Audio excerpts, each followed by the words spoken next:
सभी साथियों को जय भीम। मिशन सेल्फ रिस्पेक्ट कीर्ति विद्रोही।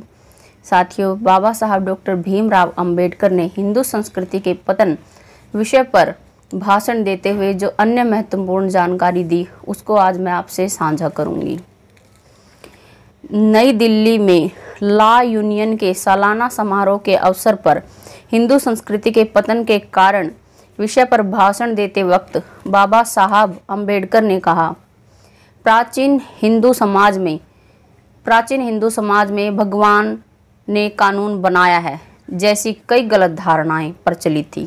इसी कारण किसी जमाने में जो हमारा राष्ट्र विकास शिखर पर था वह प्रगतिशील नहीं रह पाया। धार्मिक कानून के खिलाफ धर्मनिरपेक्ष कानून की लड़ाई यहाँ भी हुई। दुर्भाग्य से यहाँ धार्मिक कानून की जीत हुई, जो देश के पतन के लिए एक प्रमुख वजह बनी। हमारे प्राचीन समाज ने सामाजिक धारणा के इस दोष को दूर करने में आनाकानी की और आज यही उसके विनाश की वजह बनी है। मनु जैसे विषमतावादी विचारकों द्वारा जो प्रतिबंध तैयार किए गए थे, उन्हीं से चिपके रहने की भारतीय समाज की मानसिकता रही है। समाज की कमियों को सुधारना कानून का लक्ष्य होता है। हमारे देश में संस्कृति में सुधार लाने का कार्य लगातार कभी नहीं हुआ। किसी जमाने में कुछ समाज और राष्ट्रों का विनाश हुआ क्योंकि वे प्रगतिशील नहीं बन पाए। भारत के इतिहास पर नज़र दौड़ाएं तो यह बात सहज ही ध्यान में आ जाएगी।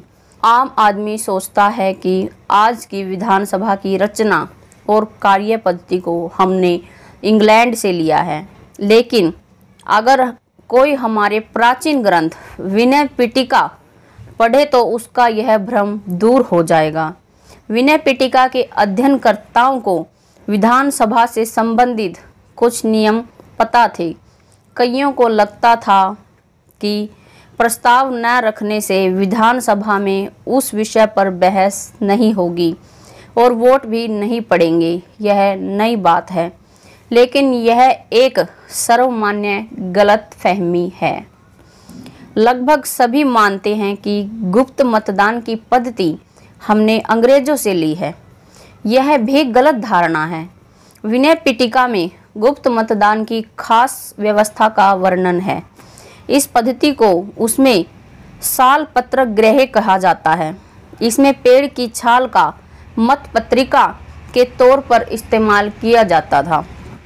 मुझे मानना होगा कि किन्हीं वजहों से हमने अपना यह राजनीतिक नज़रिया खो दिया।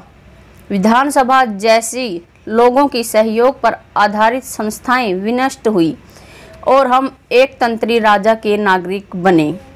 इसी कारण सुसंस्कृति ने अवनति की राह ली और अन्य समाज की तरह हिंदी समाज भी समय समय पर पिछड़ता चला गया। कानून बनाने का उद्देश्य होता है समाज के दोषों को दूर करना। यह हमारा दुर्भाग्य है कि पिछले ज़माने में नागरिकों ने समाज के दोषों को दूर करने के लिए कानून का इस्तेमाल ही नहीं किया। इसी कारण उनका विनाश हुआ। इस देश में जितने विद्रोह हुए हैं उतने दुनिया के किसी भी राष्ट्र में नहीं हुए हैं। पोप की वर्चस्वता को हटाने के लिए यूरोप में झगड़े हुए। उससे कई साल पहले भारत में धर्म आधारित कानून के खिलाफ धर्मनिरपेक्ष कानून का झगड़ा चल रहा था। दुर्भाग्य से भारत में धार्मिक कानून श्रेष्ठ माना गया। मेरी राय में उसके रूप में देश पर एक बड़ी आपत्ति आन पड़ी।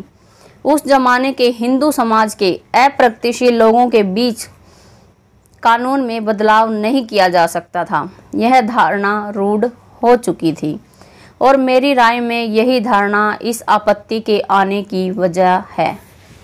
साथियों, जानकारी कैसी लगी कमेंट बॉक्स में लिखकर ज़रूर बताइएगा। जो जानकारी आपसे साझा की गई है यह बाबा साहब की वॉल्यूम 40 में दी गई है, जो कि पेज नंबर 76 और 77 पर दी गई है। देखते रहिए मिशन सेल्फ रिस्पेक्ट। जय भीम।